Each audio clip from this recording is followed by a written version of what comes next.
Oke, saya pun nanya sama kamu Prisa, dengan cara apa perempuan ataupun mungkin ibu rumah tangga berkontribusi terhadap ketahanan keuangan rumah tangga? Kerutan ya, ketahanan keuangan rumah tangga.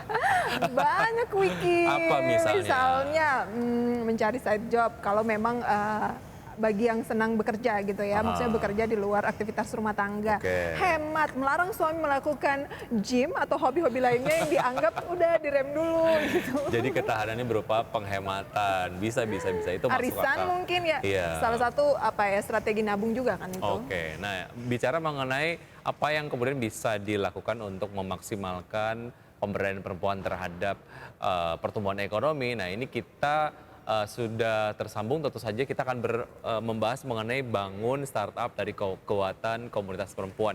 Sudah ada Mbak Ardelia Apti, CEO dari Mapan. Apa kabar Mbak Ardel? Halo Mbak Ardel, selamat Oh, pagi. selamat pagi. Terima Selamat kasih pagi, ya kabar baik. udah join sama kita ya, kabar baik juga. Oke, Mbak Ardel, saya penasaran dengan cara apa kemudian Mapan ini dapat memaksimalkan pemberdayaan perempuan begitu ya melalui Mapan, dan sejauh mana ini kemudian menjadi sebuah inspirasi lah pendirian dari Mapan sendiri.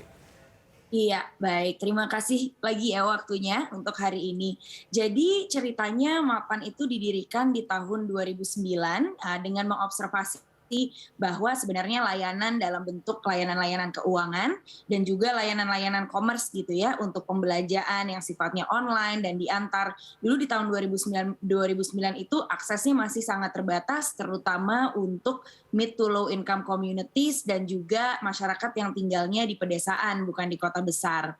Nah, berangkat dari ide ini lalu Mapan melihat nih ada potensi di mana Mapan bisa memberikan solusi teknologi yang bisa memberikan kesempatan untuk satu memberikan cara untuk mendapatkan pendapatan gitu ya untuk perempuan-perempuan yang mau menjadi pengusaha mikro dengan cara menjadi agen-agennya Mapan, dan juga dua memberikan akses ke masyarakat secara luas untuk hal-hal yang tadi masih terbatas aksesnya di mid low income communities dan di pedesaan. Jadi pada saat pertama dibangun di tahun 2009, Mapan berfokus untuk memberikan solusi teknologi yang membuat agen-agen atau wanita-wanita yang mau menjadi pengusaha mikro ini untuk bisa menjadi titik pembayaran dari pulsa dan juga tagihan-tagihan PLN dan lain sebagainya.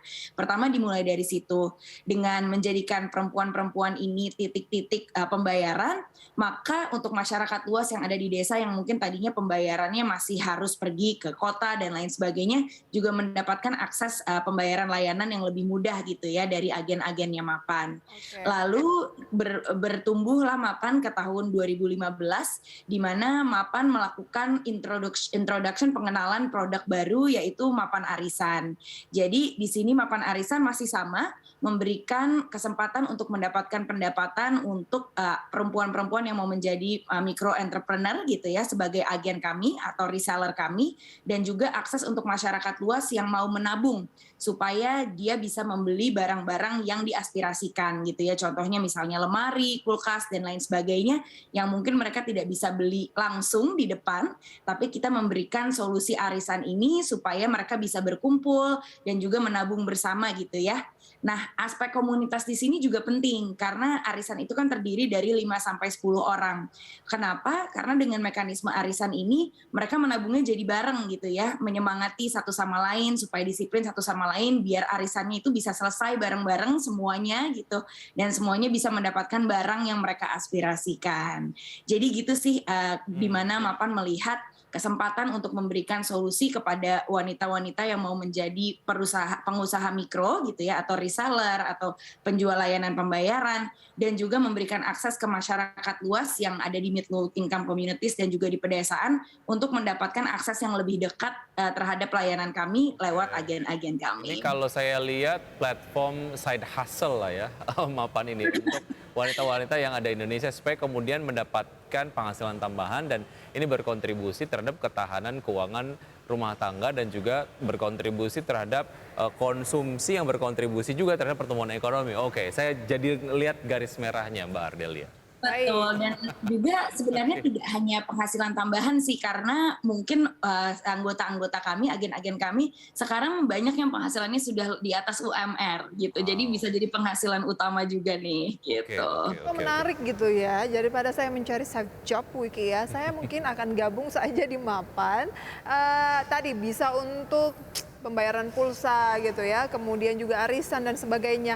Saya ingin tahu fitur-fitur di Mapan agar bisa menjadi gambaran untuk pemirsa di rumah. Kalau gitu apa aja sebenarnya? Lebih detailnya. Oke, baik. Jadi pertama ada mapan arisan yang tadi sempat saya singgung ya, di mana di sini kami memiliki agen yang juga berperan sebagai ketua arisan yang nantinya akan membuat grup-grup arisan 5 sampai 10 orang gitu dengan durasi 5 sampai 10 bulan. Nantinya masing-masing orang ini di dalam bulannya akan menabung gitu untuk barang yang mau mereka beli. Jadi misalnya ada kulkas harganya 1 juta, saya arisan 5 bulan. Maka masing-masing bulan saya akan menabung 200.000. Nanti seluruh kelompok ini juga menabung jumlah yang sesuai dengan barang yang masing-masing inginkan, lalu akan terjadi kocokan. Jadi benar-benar seperti arisan gitu ya, Hmm. untuk melihat siapa yang mendapat barangnya duluan. Tapi ini tidak ada unsur gamble karena memang nanti dalam 5 bulan ini akan bergilir gitu ya yang mendapatkan barangnya. Itu satu di mapan arisan, di mana ketua arisan ini mendapatkan komisi dari kami sebagai reseller, dan untuk anggota-anggota arisannya mendapatkan akses untuk menabung dengan lebih mudah. Oke. Selain itu ada mapan tagihan dan pulsa, itu untuk berjualan atau membeli pulsa dan juga tagihan gitu ya. Dan ada mapan mart, itu untuk membeli consumer goods dan juga bisa menjadi bahan jualannya lagi misalnya di warung dan lain sebagainya. Oke, Oke. ada kurang lebih tiga lah gitu ya. Ya, mana yang paling difavoritkan oleh usernya ataupun mungkin anggotanya? Mungkin kita akan bahas usai jeda berikut ini, Mbak Ardel, dan peserta bersama kami akan segera kembali. Terima kasih Anda masih bergabung bersama kami di Power Breakfast di segmen Create Create Up. Up, dan kami masih berbincang bersama Mbak Ardelia Apti, beliau adalah CEO dari Mapan. Ya, tadi sudah dibahas untuk Mapan ini kan membantu ketahanan keuangan rumah tangga gitu ya. Salah satu goalnya itu ya. Fitur-fiturnya itu ada Mapan arisan, itu kan perempuan banget gitu ya. Nggak tahu kalau Wiki itu suka arisan juga nggak. Kemudian ada Mapan pembayaran ya, bisa untuk bayar pulsa, Pulsa. listrik dan sebagainya. Itu juga masih seneng banget kalau wanita-wanita tuh ibu rumah tangga tuh ada side jobnya Side tuh biasanya hustle-nya itu. iya. Oke. Kemudian juga ada Mapan mart gitu ya. Nah, arisan nih misalnya kita melakukan arisan kan berharap misalnya 1 juta selama kurang lebih kan tadi minimal 5 bulan. Berarti anggaplah kita berharap hasilnya itu ya 5 jutaan. Nah, cara untuk mendapatkan profit dari mapan arisan ini gimana? Apakah ada pemotongan atau seperti apa Mbak Ardel? Ya, oke, terima kasih. Jadi di arisan ini yang berbeda memang kita bukan arisan yang hasilnya uang gitu. Jadi yang ditabung itu nantinya akan menjadi barang-barang yang diorder. Jadi contohnya panci, kulkas, lemari dan lain sebagainya. Jadi kita punya katalog nih, katalog barang-barang Mbak Prisa. Nah, dengan adanya katalog barang-barang ini, Mapan di sisi bisnis to bisnisnya gitu ya, di sisi kerja sama bisnis kami, bisa memberikan kesempatan untuk brand-brand dari sisi supply-nya, jadi contohnya brand panci, brand kulkasnya, brand furniturnya, untuk mendapatkan akses ke masyarakat mid to low income yang tinggalnya tidak di kota, which is adalah sesuatu yang dicari nih dari brand-brand supplier ini. Dengan adanya model seperti ini, dari sisi Mapan bisa memonetisasi justru dari sisi supply-nya gitu. Karena kita sekarang tidak menagih dari sisi demand kami ya, jadi dari sisi customer kita tidak memotong ada interest rate dan lain sebagainya gitu untuk produk arisan gitu. Jadi mereka tetap membeli di harga market, namun Mapan mendapatkan monetisasi dari sisi B2B-nya, business to business-nya. Jadi misalnya ada supplier panci yang mau jualan di arisan kita, dia dapat akses gitu kan ya ke mid to low income community, rural communities yang mungkin biasanya distribusinya mahal, tapi di Mapan distribusinya jadi lebih murah sehingga mereka bisa memberikan harga yang spesial untuk kita. Dan Baik. jadinya Mapan mendapatkan marginnya dari situ Mbak Prisa. Oke, jadi itu arisan tuh sekarang bukan cuma berlian Wiki, tapi Ya. itu lebih penting panci, Betul. kulkas, alat-alat rumah tangga. Karena itu adalah investasi jangka panjang kalau kata saya ya, panjang, apalagi kalau kualitasnya bagus gitu. Ini kita jadi ngomongin panci. Oke, kita tadi ngomongin soal effort dari Mapan sendiri untuk kemudian mendekatkan diri terhadap profitabilitas yang kemudian ini pada akhirnya dipertanggungjawabkan kepada venture capital ataupun mungkin dari perusahaan yang kemarin chip in di Mapan gitu ya. Nah, Ya. kalau bicara mengenai instrumen lain lah untuk kemudian mendekatkan mapan lagi ke profitabilitas yang diinginkan, apa saja effortnya? Kemudian bagaimana sebetulnya Mbak Ardela sendiri melihat konsep bisnis mapan ke depan? Se-sustainable apa, sepotensial apa? Iya, baik. Terima kasih Mas untuk pertanyaannya. Jadi kita melihat di sini keunikan Mapan itu adalah memang kekuatan network dan model kami yang berbasiskan komunitas gitu. Jadi approach-nya kami itu one to many gitu ya. Satu agen kita itu bisa membawa banyak customer ke Mapan, bahkan ibu-ibu yang paling produktif di Mapan itu bisa sampai menghandle 500 orang gitu.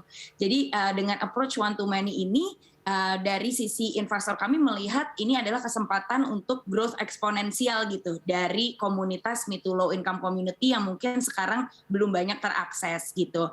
Nah, dengan adanya pembesaran dari jumlah network kami, maka dari sisi B2B-nya tadi ya, dari sisi supplier, Mapan menjadi lebih baik nih pemosisiannya untuk memposisikan diri sebagai channel terhadap target segmen ini dengan cara yang lebih cost efficient dibanding cara distribusi normal. Nah, dari situlah sih Mas, jadinya semakin kita besar, maka kita akan mendapatkan kepercayaan dari supplier dengan lebih baik, yang bisa memberikan kami harga yang lebih baik, marketing yang nantinya juga di-cover oleh supplier, tidak di-cover hanya dengan Mapan saja, dan lama-kelamaan bisnis model kami memang sudah akan menjadi profitable, karena biasanya kan bisnis kami itu ya udah harga jual kami dikurangi basically logistik cost kami, diskon kami, dan harga beli kami dari supplier ya, very simple gitu. Baik. Jadi dengan memperkuat volumenya bisa mendapatkan margin yang lebih baik gitu sih. Oke, kalau pengguna aktif sejauh ini di Mapan sudah berapa banyak ibu-ibu atau wanita-wanita dan area lingkupannya itu lebih banyak di wilayah mana? Iya. Jadi Mapan sendiri dari berdirinya Mapan Arisan di 2015, kita sudah meng-cater sekitar 200.000 lebih dari agen-agen Mapan dan juga lebih dari 3 juta pengguna-pengguna Mapan yang sebagai anggotanya. Cakupannya kami sekarang di kota-kota besar Indonesia gitu ya, tapi yang sekarang sangat aktif itu ada di Jawa, ada di Bali, dan juga ada di Sulawesi. Kalau di Jawa itu wilayah mana misalnya? Ya, jadi kalau di Jawa tuh Jawa Barat gitu ya. Jadi misalnya seperti Bandung, Garut, Ciamis, ada di Jakarta juga, ada di Bekasi, ada di Tangerang. Lumayan sih kalau di Jawa, ada di Sulawesi Jogja juga ya? Ya. Oke, sedikit cerita dan juga inspirasi untuk teman-teman startup lainnya ataupun mungkin calon founder lah ya. Apa yang dilakukan oleh Mapan sehingga bisa mendapatkan pendanaan yang baru berakhir di bulan April lalu kalau nggak salah ya. Ceritanya itu gimana tuh Mbak Ardel? Iya, jadi menurut saya sih salah satu tipsnya harus sangat amat clear gitu ya, jelas sebenarnya kekuatan dari perusahaannya itu ada di mana gitu. Jadi karena Mapan itu menunjukkan kekuatan kami itu ada di 3 hal gitu. Jadi satu, kemampuan kami untuk merekrut woman influencer lah ya di daerah-daerah yang mikro ini, yang bisa menjadi tombak gitu untuk merubah behavior dari komunitas di sekitarnya ke arah yang lebih baik, contohnya Arisan. Kedua, kekuatan kami itu ada di sisi layanan yang kami berikan. Layanan kami unik gitu dan memiliki fitur-fitur yang tidak ada di market gitu. Dan yang ketiga, path to profitability kami memiliki jalan ke profitabilitas yang sangat jelas gitu. Jadi dengan sangat amat jelas sih apa sih kekuatan dari startup itu sendiri, dan juga disupport dengan data-data gitu ya, dan matriks-matriks yang sudah menunjukkan kekuatan-kekuatan ini, maka di situ harusnya komunikasi dengan calon investor sangat jelas dan investor bisa melihat sisi dari keuntungan mereka dari mana. Baik, singkat saja, apa target dari Mapan ke depan? Setelah mendapatkan pendanaan kemarin ya. Iya, target kami pastinya memperluas acceptance gitu ya, penerimaan dari arisan dengan menambah berbagai mekanisme arisan baru gitu, contohnya arisan lebaran, arisan untuk back to school dan lain sebagainya, dan juga menambah layanan-layanan keuangan, perbantuan keuangan yang kami berikan gitu ya, selain arisan misalnya contohnya memberikan terms of payments untuk pembelian langsung dan lain sebagainya. Baik. Oke, kita tunggu gebrakan-gebrakan baru dari Mapan bagaimana untuk meningkatkan perekonomian khususnya wanita ya sebagai pilarnya gitu ya. Baik, Mbak Ardel terima kasih atas waktunya. Sampai jumpa, sukses untuk Anda. Selamat pagi. Mbak Prisa, terima kasih. Ya, dan pemirsa sudah 90 menit kami menemani Anda dalam Power Breakfast. Semoga pembahasan hari ini bisa menjadi referensi dan sumber informasi untuk Anda. Jangan lupa tetap perbarui informasi Anda hanya di IDX Channel, your trustworthy Academy Business and Capital Market. Saya Prisa Samodatu. Saya Wiki Adrian. See you in the morning. Bye.